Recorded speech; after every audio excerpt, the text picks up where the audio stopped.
અને ભરૂચ જિલ્લામાં વધુ એક કૌભાંડનો પર્દાફાશ થયો છે। ભરૂચ જિલ્લામાં હવે વધુ એક કૌભાંડ સામે આવ્યું છે। મનરેગા કૌભાંડ બાદ હવે શૌચાલય કૌભાંડ સામે આવ્યું છે।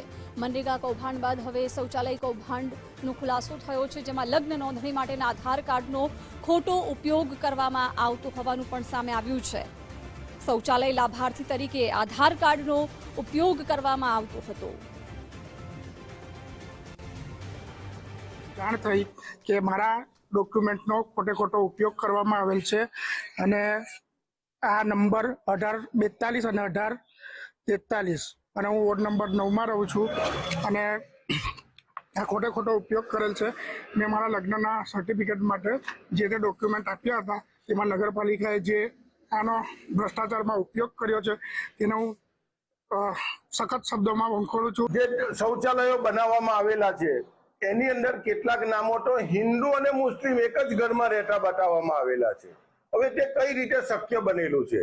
એટલે 1906 શૌચાલયો બનાવવામાં આવેલા છે, એની અંદર અમને એવું લાગે છે કે 200 થી 300 જ શૌચાલયો બન્યા હશે અને બાકીનાઓ આ લોકો આધાર કાર્ડ પણ લઈ આવ્યા છે।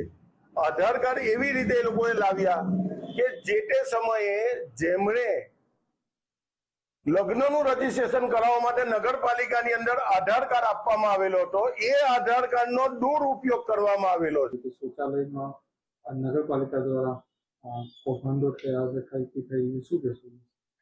એને વિશે મને એટલી કઈ જાણ નથી। એનો ફાઇલો મંગાવીને હું જોવડાવીશ ને ચેક કરાવું।